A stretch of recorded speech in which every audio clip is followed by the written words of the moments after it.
જય સ્વામિનારાયણ વિદ્યાર્થી મિત્રો, આજના આપણા લેક્ચરની અંદર ભારતમાં બ્રિટિશ સત્તાનો ઉદય ધોરણ 9ની અંદર આપણે આગળ હવે જઈએ, જેની અંદર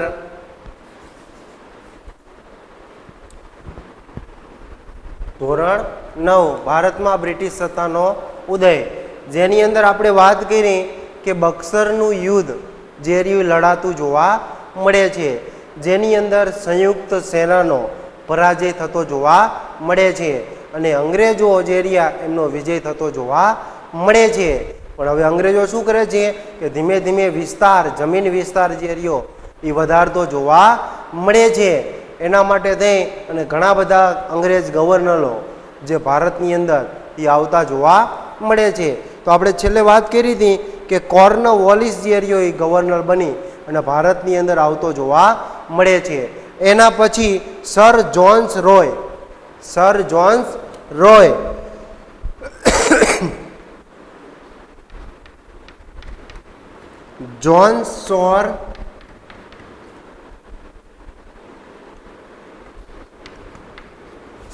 જોન્સ સોર આ ગવર્નર બની અને ભારતની અંદર જેરિયો આવતો જોવા મળે છે અને તેને તટસ્થતાની નીતિના કારણે ઈસ્ટ ઇન્ડિયા કંપનીની પ્રતિષ્ઠા એક બાજુ ઘટતી જોવા મળે છે અને મરાઠાઓ જે રહ્યા એ વધુ શક્તિશાળી નીકળતા જોવા મળે છે. આથી આવેલ અંગ્રેજ ગવર્નર વેલેસ્લી ત્યાર પછી ભારતની અંદર નવો ગવર્નર વેલેસ્લી બની અને ભારતની અંદર આવતો જોવા મળે છે અને એ જ વેલેસ્લીએ ભારતની અંદર આવી અને સહાયકારી યોજના જે રહી એ દાખલ કરેલી જોવા મળે છે. તો આમ ભારતની અંદર ઘણા બધા અંગ્રેજ ગવર્નરો જે આપણને આવતા જોવા મળે છે. તો આજે આપણે વાત કરવાના છીએ સહાયકારી યોજના અને એ વેલેસ્લી આપણે 8મા ધોરણની અંદર પણ ભણીને આવ્યા કે કઈ યોજના મીઠા ઝેર જેવી હતી. તો સહાયકારી યોજના જે રહી એ મીઠા ઝેર જેવી હતી. તો એના માટે થોડાક નિયમો જે રહ્યા કે સહાયકારી યોજના કોને કહેવાય.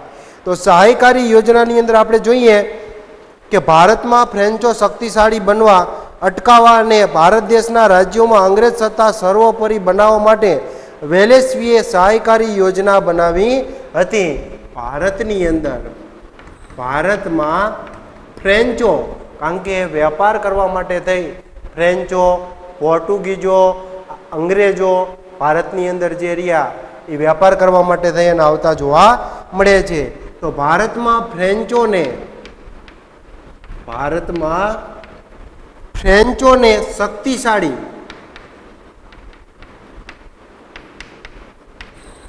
શક્તિશાળી બનવા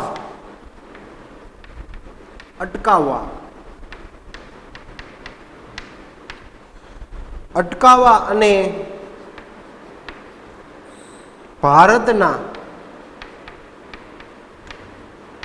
ભારતના દેશી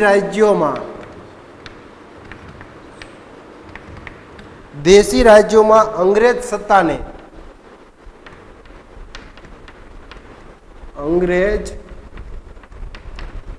સત્તાને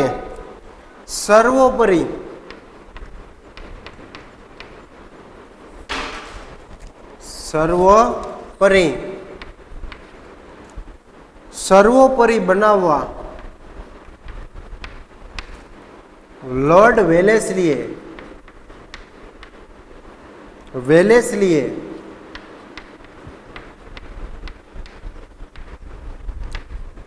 વેલેસ્લીએ સહાયકારી યોજના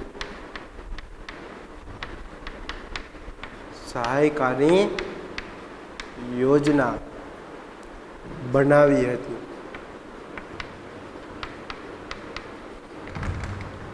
આ એક પ્રકારની યોજના હતી કે જે કોઈ રાજ્ય જે રહ્યું, કારણ કે આપણે વાત કરી હતી ભારતની અંદર 562 જેટલા દેશી રજવાડાઓ જે રહ્યા આપણને જોવા મળે છે. એમાંથી જે કોઈ રાજા આ સહાયકારી યોજના સ્વીકારે તો એના માટે ઘણા બધા નિયમો જે રહ્યા એ આપણને જોવા મળે છે. તો એની અંદર ઘણા બધા નિયમો જે રહ્યા આપણને જોવા મળે છે. આ યોજના હિંદને રાજ્યોને આ યોજના એવા પ્રકારની હતી કે હિન્દી રાજ્યોને તેમના જોખમે પરાધીન બનાવવાની હતી. આ યોજના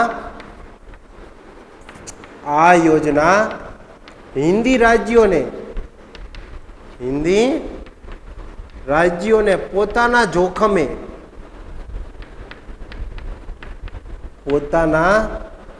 જોખમે પરાધીન બનાવવા માટેની હતી.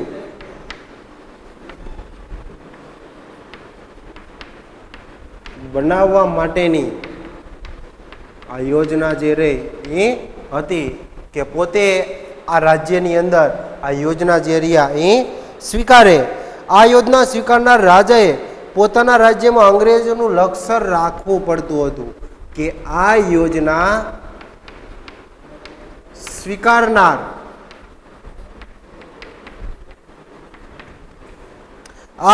સ્વીકારનાર રાજ્યમાં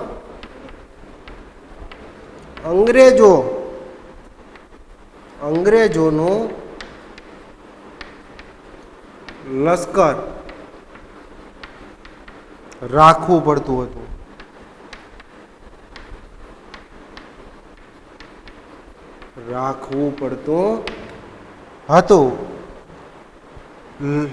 અને ખર્ચ ભોગવવું પડતું હતું કે લશ્કર રાખવાનું એના માટે જે ખાવાનો રહેવા માટેનો જે કોઈ ખર્ચ આવે એ ફરજિયાત એ જે રાજા હોય એને ભોગવવો પડતો હતો. એટલે ખર્ચ પેટે પોતાનો અમુક પ્રદેશ કંપનીને આપવો પડતો હતો. ખર્ચ માટે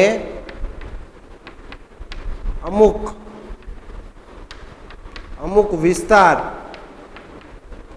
અંગ્રેજોને આપવો પડતો હતો.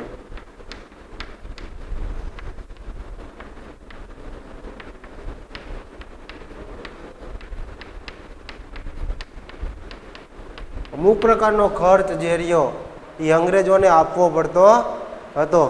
સહાયકારી યોજનાની અંદર ત્રીજા નંબરે કે આ યોજના સ્વીકારનાર રાજ્યમાં અંગ્રેજોનું લશ્કર ફરજિયાત આની અંદર રાખવું પડતું હતું અને એના માટે જે ખર્ચ ભોગવવું પડતું, ખર્ચ માટે અમુક વિસ્તાર જે રહ્યો અંગ્રેજોને ફરજિયાત અમુક પ્રકારની જમીન, અમુક વિસ્તાર કે જેમાંથી જે આવક મળતી હતી એ વિસ્તાર અંગ્રેજોનો ફરજિયાત એ આપવો પડતો હતો.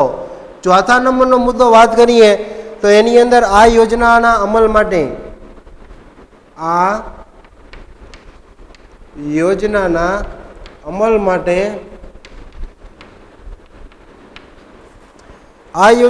અમલ માટે દરેક રાજાએ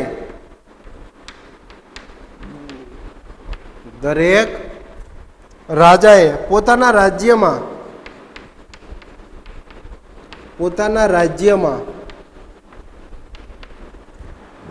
એક અંગ્રેજ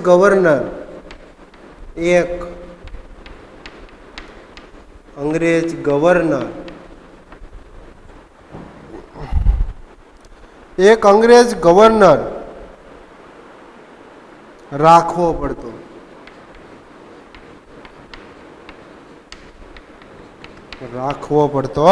હતો. આ યોજના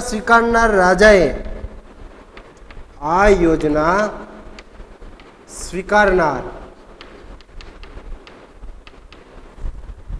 રાજા પોતાના રાજ્યમાં અંગ્રેજો સિવાય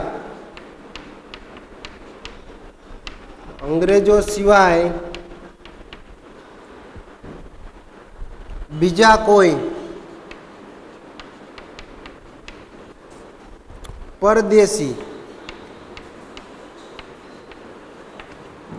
પરદેશીને નોકરીમાં રાખી શકતા નહીં.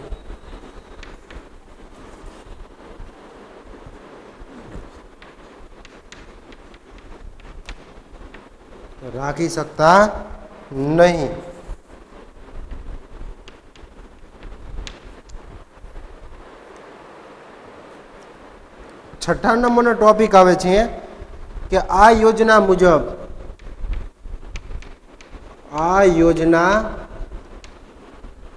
મુજબ રાજાઓને અંગ્રેજ સૈન્ય મળતું,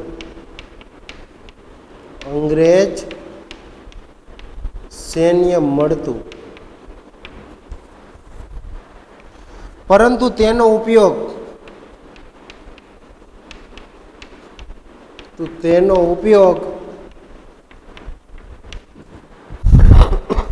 કરી શકાય નહીં, આ સહાયકારી યોજનાની આટલી વિશેષતાઓ જે રહી એ આપણને જોવા મળે છે કે સહાયકારી યોજના એની અંદર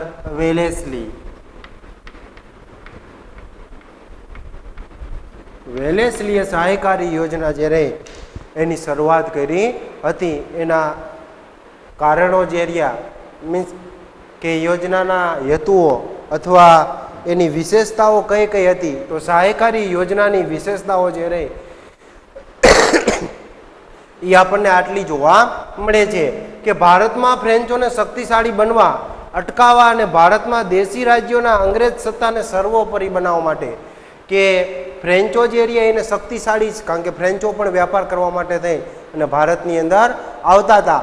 અંગ્રેજોએ એવું વિચાર્યું કે જો ફ્રેન્ચો આપણા કરતાં શક્તિશાળી બની જશે તો આપણું શાસન ભારતની અંદર ચાલશે નહીં. એટલા માટે એમને અટકાવવા માટે થઈ અને ભારતના દેશી રાજ્યોની અંદર, તો ભારતની અંદર ફરી વખત કે 562 જેટલા દેશી રજવાડો જોવા મળે છે. તો અંગ્રેજ સત્તાને સર્વોપરી બનાવવા માટે કે આખા જે 562 રજવાડાઓ છે એ બધી જગ્યાએ અંગ્રેજોનું શાસન જોવા મળે, આવો એમનો મુખ્ય હેતુ જે રહ્યો એ આ યોજના દ્વારા એ આપણને રહેલો જોવા મળે છે. તો લોર્ડ વેલેસ્લીએ સહાયકારી યોજના જે રહી એ બનાવી હતી. લોર્ડ વેલેસ્લીએ સહાયકારી યોજના જે રહી એ બનાવી હતી. આ યોજના હિન્દી રાજ્યોને પોતાના જોખમે પરાધીન બનાવવા માટેની આખી યોજના જે રહી એ આપણને જોવા મળે છે. આ યોજના સ્વીકારનાર રાજ્યમાં અંગ્રેજોનું લક્ષ્ય રાખવું પડતું હતું કે અંગ્રેજોનું જે સૈન્ય હોય, એમનું જે લશ્કર હોય એ ફરજિયાત એ રાજાની અંદર કે રાજમહેલ હોય એની અંદર એમને ફરજિયાત રાખવું પડતું હતું. અને એમના માટે જે ખર્ચ આવે એ પણ કોને ભોગવવો પડતો હતો? એ જે કોઈ રાજા હોય એમને એનો ખર્ચ પણ ભોગવવો પડતો હતો. ખર્ચ માટે અમુક પ્રકારનો વિસ્તાર, ખર્ચ માટે થઈ અને અમુક પ્રકારનો વિસ્તાર પણ ફરજિયાત અંગ્રેજોને આપવો પડતો હતો. એટલે આપણા રાજાઓ શું કરતા હતા કે ઘણા બધા રાજાઓ જે રહ્યા આ યોજના જે રહ્યા એ અપનાવતા પણ જોવા મળે છે. આ યોજનાના અમલ માટે દરેક રાજાએ પોતાના રાજ્યમાં એક અંગ્રેજ ગવર્નર અથવા અંગ્રેજ પ્રતિનિધિ એ ફરજિયાત રાખવો પડતો હતો. અંગ્રેજ ગવર્નર અથવા અંગ્રેજ પ્રતિનિધિને ફરજિયાત રાખવો પડતો હતો. આ યોજના સ્વીકારનાર રાજા પોતાના રાજ્યની અંદર કે પોતાના રાજ્યમાં અંગ્રેજો સિવાય બીજા કોઈ પરદેશીને કે બીજા કોઈ જે વેપાર કરવા માટે આવે પણ એ રાજ્યની અંદર એને નોકરીએ રાખી શકાશે નહીં. આવી ઘણી બધી શરતો જે રહી એ સહાયકારી યોજનાની અંદર જે આપણને જોવા મળે છે કે રાખી શકાશે નહીં. આ યોજના મુજબ રાજાઓને અંગ્રેજ સૈન્ય મળતું.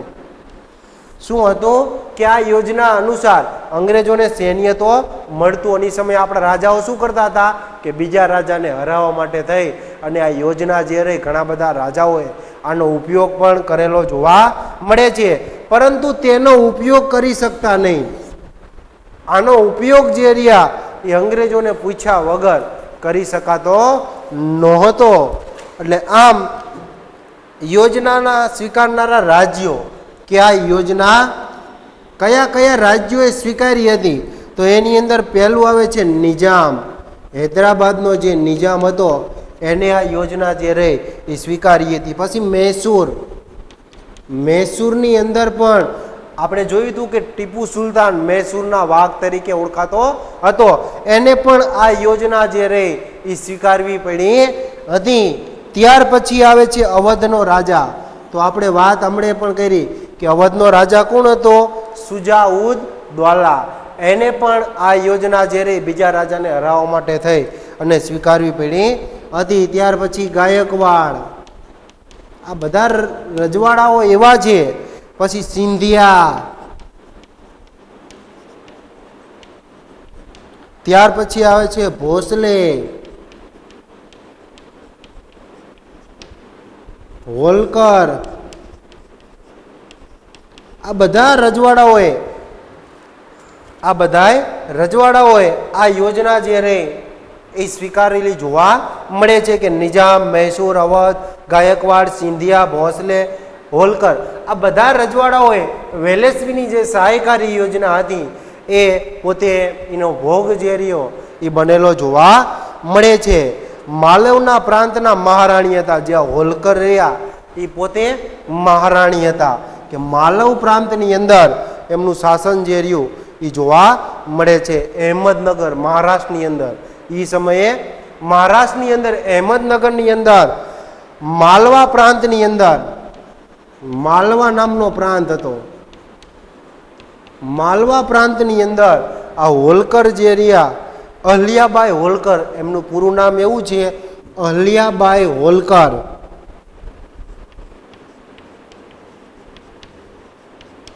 અહલ્યાબાઈ હોલકર એમનું શાસન જે રહ્યું સ્ત્રી પોતે શાસન કરતી જોવા મળે છે. તો એમને પણ સહાયકારી યોજના, વેલેસ્લીની સહાયકારી યોજના એ પણ સ્વીકારતા જોવા મળે છે અથવા એમને સ્વીકારી હતી. તો આવી ઘણી બધી યોજનાઓ કે શરૂઆતની અંદર આપણા રાજાઓને લાલચ આપી અને એની અંદર ધીમે ધીમે પોતાનો જમીન વિસ્તાર જે રહ્યો, પોતાનો વેપાર જે રહ્યો એ અંગ્રેજો ધીમે ધીમે વધારતા જોવા મળે છે. અને ભારતમાંથી જે બધું ધન છે એ એકત્ર કરી અને પોતાના દેશ, કારણ કે અંગ્રેજો જે રહ્યા એ ઇંગ્લેન્ડમાંથી વેપાર કરવા માટે થઈ અને ભારતની અંદર આવ્યા હતા. તો આ હતી વેલેસ્લીની સહાયકારી યોજના. આ યોજના જે રહી એ ખરેખર કેવી હતી? મીઠા ઝેર જેવી હતી. મીઠા ઝેર જેવી. તમને પરીક્ષાની અંદર પણ પ્રશ્ન પૂછાય કે કઈ યોજના મીઠા ઝેર જેવી હતી? તો સહાયકારી યોજના જે રહી એ આપણને મીઠા ઝેર જેવી એ લાગતી જોવા મળે છે. કારણ કે મીઠાની અંદર પણ આ ગુણ રહેલો છે. શરૂઆતની અંદર આપણે સારું લાગે પણ પછી શું થાય? એ ઘણું બધું નુકસાનકારક પણ આપણને જોવા મળે છે. આપણા શરીરની અંદર જેટલું મીઠાનું પ્રમાણ વધારે એટલું આપણે તમને નાની કીડી કરડે કે મધમાખી કરડે શું થશે? સોજો વધારે આવશે. કોઈ જીવજંતુ કરડે તો તરત જ એની અસર પણ થતી જોવા મળશે. બાકી મીઠું ઓછા પ્રમાણની અંદર ઘણા બધા લોકો ખાય છે તો સામેની જે કોઈ પણ વસ્તુ હોય એ શું થશે? મૃત્યુ પણ પામતી જોવા મળશે. એટલે મીઠું જે રહ્યું એ એક પ્રકારનું શું છે? ઝેર છે. એટલા માટે આ યોજના પણ શરૂઆતની અંદર વ્યક્તિઓને લાલચ આપી અને સારી આપણને જોવા મળે છે. પણ અંતે તો શું થયું કે આ યોજના ખરેખર એ મીઠા ઝેર જેવી આપણને જોવા મળે છે. આ યોજનાનો અમલ કરી વેલેસ્લીએ ઘણા બધા પ્રદેશો ઈસ્ટ ઇન્ડિયા કંપનીમાં જોડી દીધા હતા. ગવર્નર જનરલ વેલેસ્લીએ ટીપુને સહાયકારી યોજના સ્વીકારવા જણાવ્યું હતું કે મૈસૂરનો જે વાઘ હતો ટીપુ સુલતાન એને પણ આ જે સહાયકારી યોજના સ્વીકારવાનું વેલેસ્લીએ જણાવ્યું હતું, જેનો તેને ઇનકાર કર્યો કે હું આ યોજના જે રહી કોઈ પણ કારણોસર સ્વીકારીશ નહીં. આ ચોથા મૈસૂર વિગ્રહ દરમિયાન ટીપુ સુલતાન જે રહ્યો, કારણ કે 3 જેટલા મૈસૂર વિગ્રહ તો આપણે જોયા બરાબર, એની અંદર ચોથો પણ મૈસૂર વિગ્રહ જે રહ્યો એ થતો જોવા મળે છે, જેની અંદર લડતા ટીપુ સુલતાનનું મૃત્યુ પણ થતું જોવા મળે છે. પણ અંગ્રેજોની જે આ સહાયકારી યોજના હતી એ ટીપુ સુલતાન સ્વીકારતો નથી કે મારી આવી કોઈ જ પ્રકારની યોજના જે રહી એ જોતવી નથી. યોજના સ્વીકારનાર એટલે આમ લડતા ટીપુ સુલતાન જે રહ્યો એ મૃત્યુ પામતો જોવા મળે છે. વેલેસ્લી બાદ ભારતમાં ગવર્નર જનરલ તરીકે હેસ્ટિંગ આવ્યો. તેણે નેપાળ સાથે યુદ્ધ કરી ગુરુખાને લશ્કર સામે લશ્કરની અંદર જોડી દીધા. એટલે આમ ત્રીજા મરાઠા વિગ્રહની અંદર કંપનીની સર્વોપરિતા એ આપણને સ્થપાતી જોવા મળે છે. અંગ્રેજો જે રહ્યા એ ફરજિયાત આ યોજના સ્વીકારવા જે રહ્યા એ માગતા હતા. એટલે આમ વિલિયમ બેન્ટિંગ પણ ભારતની અંદર એ ગવર્નર બની અને આવી ચૂક્યો હતો. ત્યાર પછી આવે છે ભારતની અંદર ખાલસા નીતિ. ત્યાર પછીની કઈ યોજના આવે છે? ખાલસા નીતિ. તો ખાલસા નીતિનો જનક એટલે કે ડેલ હાઉસી. તો એની ચર્ચા આપણે આના પછીનો જે પિરિયડ આવે એની અંદર કરશું. ડેલ હાઉસીની ખાલસા નીતિ. અસ્તુ. જય